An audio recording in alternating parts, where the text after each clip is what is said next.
Welcome to BrickTrains, and I'm Joey, and today we're gonna go in and do a little bit of work on the Big Boy. If you've seen it running in the background before, some of the wheels, especially in the front truck, they're not spinning like they should. We also have missing driver rods. We'll see if we can get to some of that, but we got a few things that I want to do to get it, I don't know, back up to snuff a little bit. So let's kind of zoom in here a little bit and I'll show you what's going on.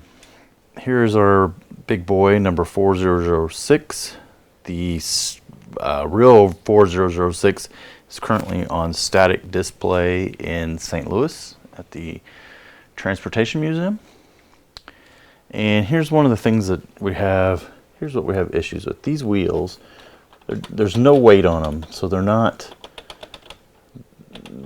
spinning all the time. All right, because the friction of the track is what causes them to turn.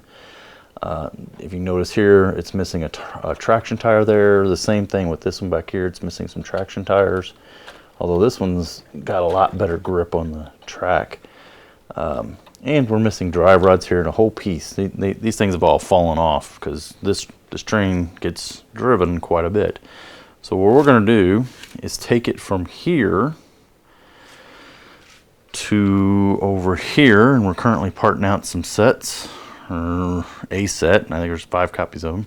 We're going to move it from there to here, here to there, and that's only just so I can sit down. Getting old, standing up gets old. We'll get it moved over there and see if we can get some traction tires on it. Okay, so the first thing we're going to need to do is come in here. See, where we seeing that? We'll come in here and we'll take this section off of the tender and unhook the power functions. Okay, that gets us separated from the tenders, gets to be one whole piece. Now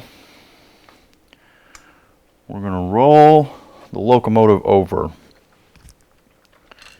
pick it up, and maybe we're not.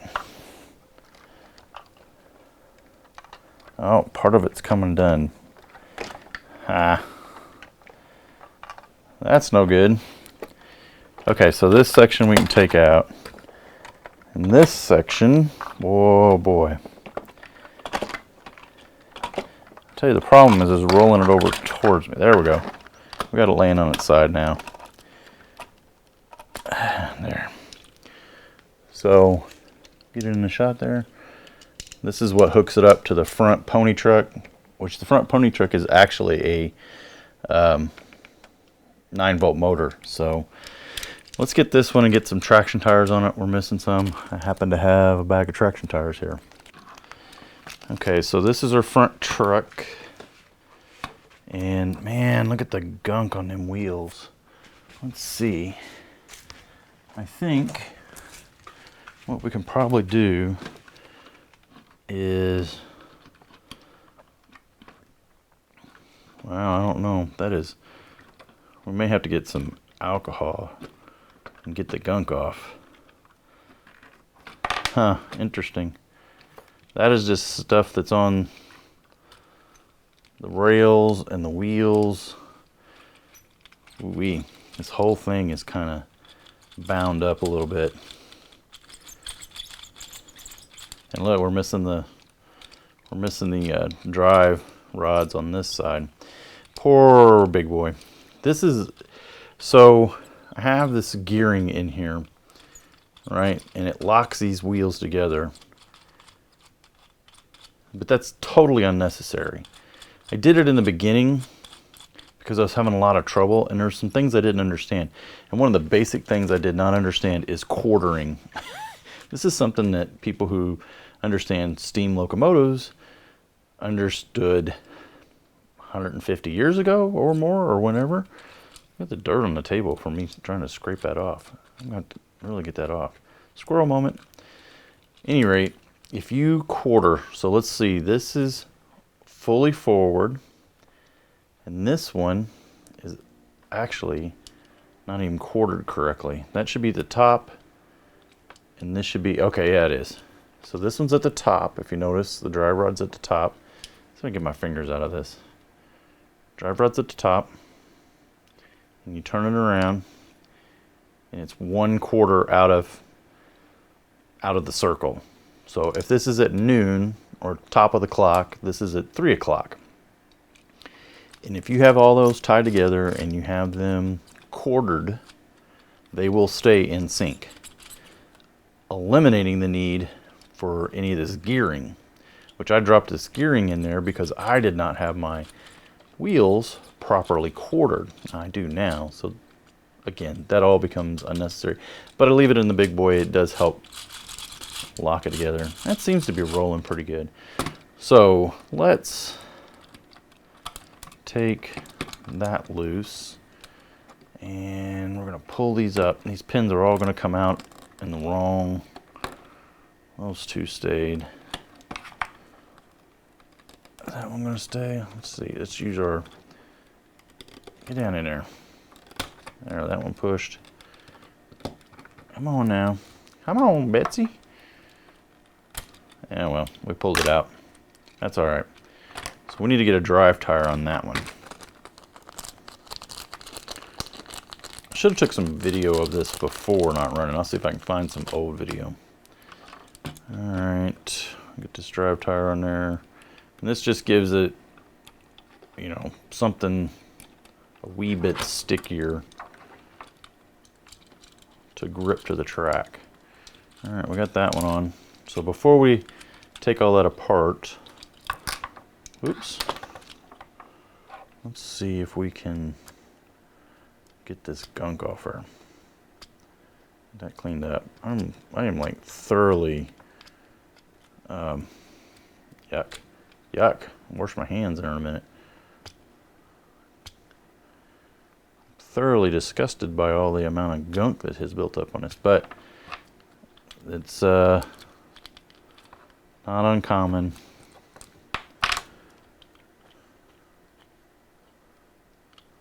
All right, and this one here is really bad too. Ooh-wee.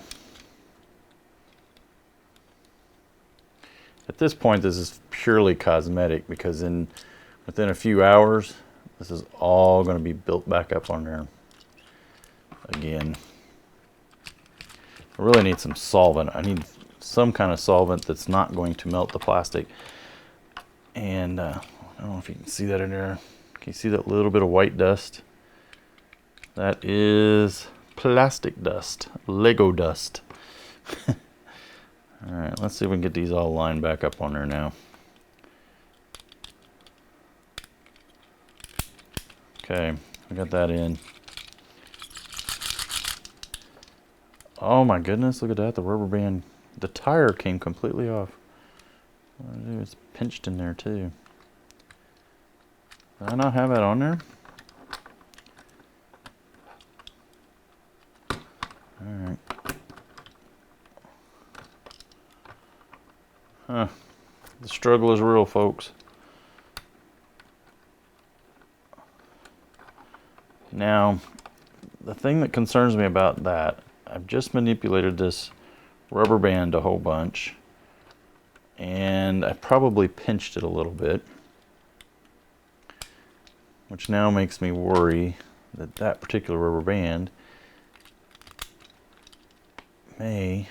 it's got a little groove that it sits in. See that little groove right there behind all the gunk? There's a groove that it sits in.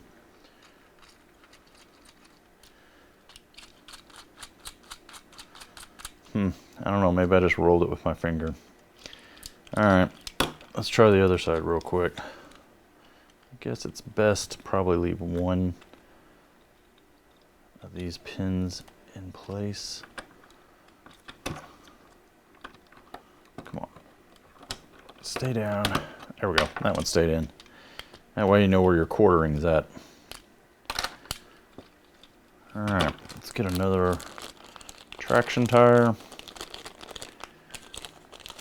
Can't get them out.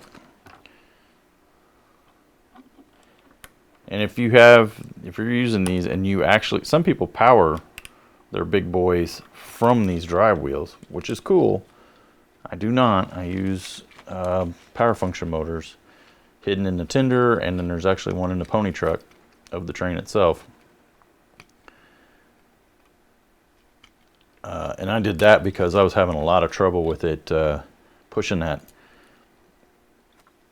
There we go, more Lego dust. I don't know, this may be hard to see against this white table. I may be burning out the video. Alright, we'll get these all lined back up now. The correct spacing. I'm clicked in.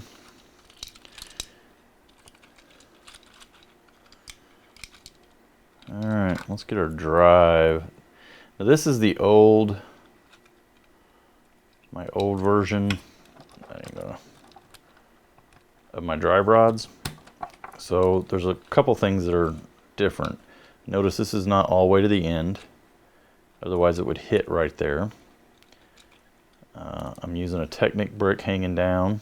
There's one missing on the side. Oh look, there's a whole bunch of them right there. Probably could use. Oh nope, those are one. That would throw it in the wrong spot. I need the 1x2 to get it in the right spot. Okay.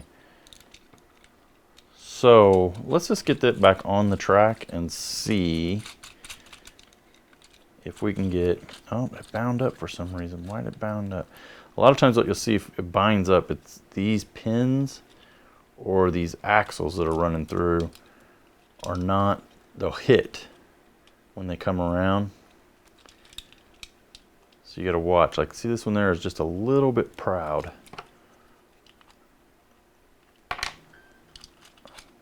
There we go. And that happens when you're playing with it, pulling. See that one there?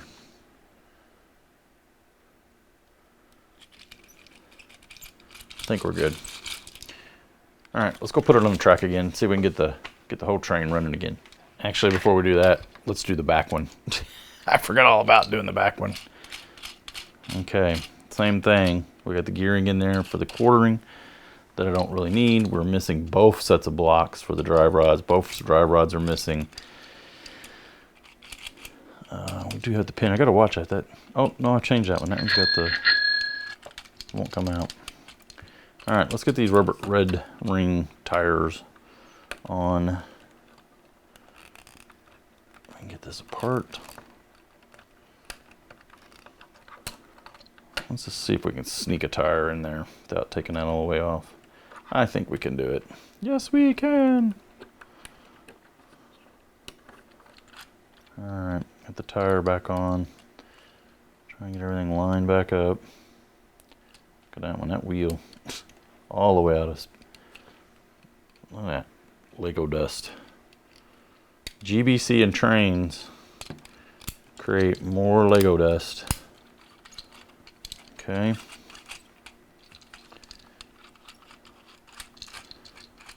This side, look at this. This side had no traction tires on it whatsoever. So we're going to have to pull this whole rod off.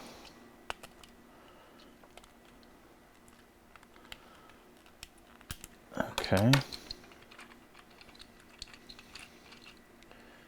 Got some axles somewhere touching. So that one's just a little proud right there. Okay.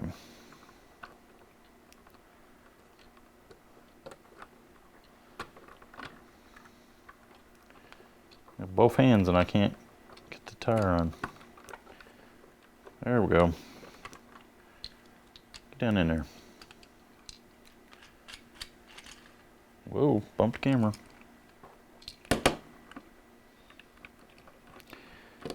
Yeah, a lot of times I've been trying with the, oh, I bet you that's what happened to the other one over there earlier when it rolled off. This gunk, I should really have taken these. Probably what I need to do is take these completely apart. I'm not doing it in this video, not doing it today either.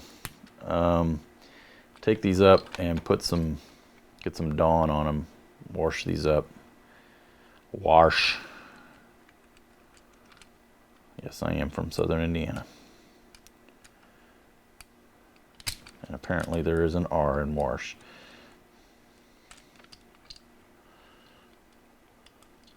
Okay. Why ain't this going? What do I need? 3. 1, 2, 3. So it goes in that one. That one goes there, and that one goes in the end one. 1, 2, 3. That one goes there.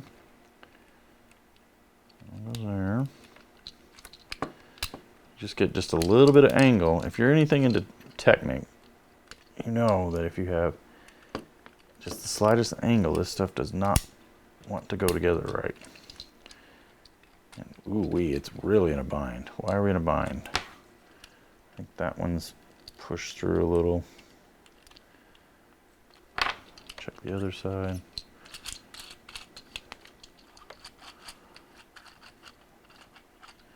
Yep, something's in a bind.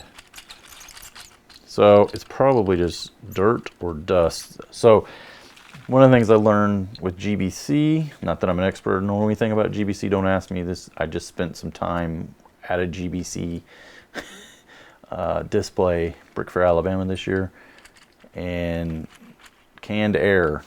Get rid of the Lego dust.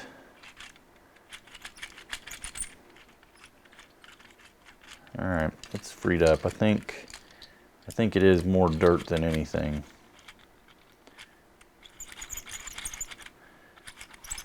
So I don't have any canned air, or I give this a good blowing, get the gears all blown out and everything.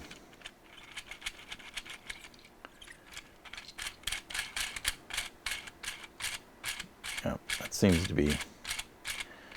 Man, it's dirty. I'm gonna have to get it up to the sink at some point and get this cleaned up.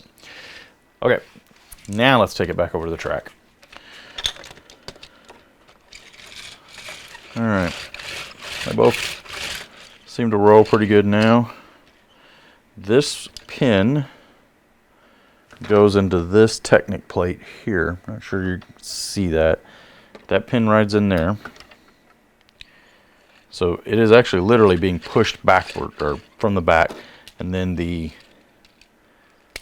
trailing pony truck is just hooked in with that ball joint, which gives us plenty of room this way and a little bit up and down. So if your layout is not level, that helps.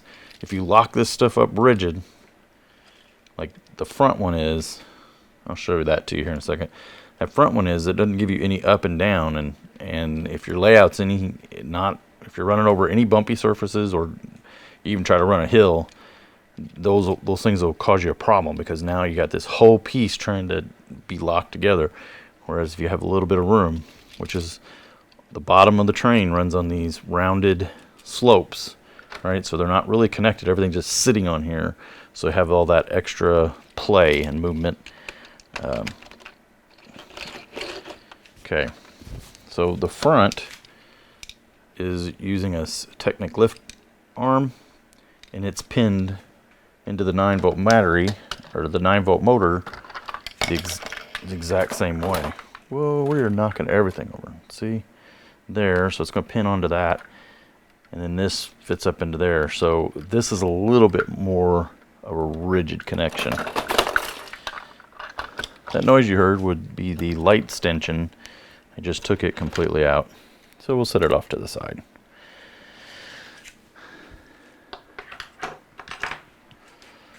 All right, let's see. We lost the front. We'll put that back on later. This piece, this giant ugliness here. This is 4 plates. That sits here. So we get in closer. That sits here to hold that pin.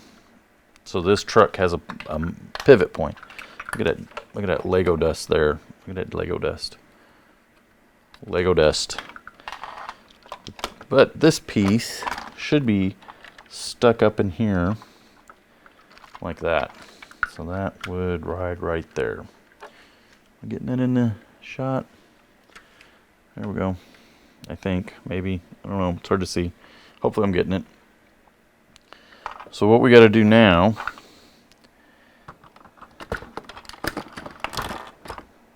oh, and everything's coming apart. All right, let's see. So what just happened is this plate with this 2x2 round tile with an axle hole in it came loose, and that's what this sits on. So What I think we're going to do is we're going to try and bring this forward onto this track. Let's see. Yeah, good enough. Good angle. So we'll get that lined up there. And then let's see. We can just go ahead and put this together. Like that. Well, okay, here we go. We're going to try and flip it. We're going to make it. We can do it. Okay. So now, get that on the track. Pick it up. Oh, find our technical. Right there it is. We've done it. All right, so now we need take this off again, put our power lead. That power lead is going all the way to the front to our front 9-volt motor, which is converted over to the power functions. Get our front of our boiler back on. Get our cover for the tender. All right.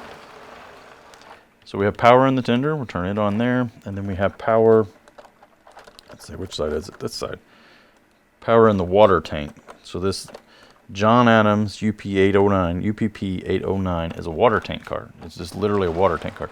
And you'll actually see it with the 4014 running around, providing water. Oil would be in here, water in there. So I got it on. Let's see if we can get a controller and get it to run. Okay, so we got a controller. We're on the blue side, and we're up on channel 1. All right, that's looking a lot better.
All right, so that was a little bit of a repair work on the Big Boy. I know it's not a lot of content, but hey, so yeah, we got the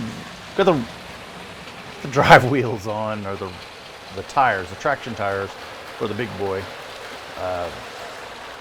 Still need to get the drive rods going. You just saw the American Freedom Train go by. Ain't had a lot of parts left come in, so we get more parts. We'll start doing that. I know I need. Oop! Hit the mic. I mean, it's getting close. Got a lot of work to do on the cars. Got a lot of cars to build if I'm going to build the whole thing. It's getting longer, you can see. And my daughter's working on some stickers and some vinyl. So American Freedom Train vinyl stickers, that usually brings out the cars. I know, like this Union Pacific, when you see that go by, in my opinion, that really stands out and makes the train look really good. without those stickers, it looks kind of plain. And I think that's going to help us make this look a lot better too. So we'll get those on hopefully in the next, I don't know, it's probably going to take a little bit. So yeah, that's all I got this time for this Monday. Thanks for watching.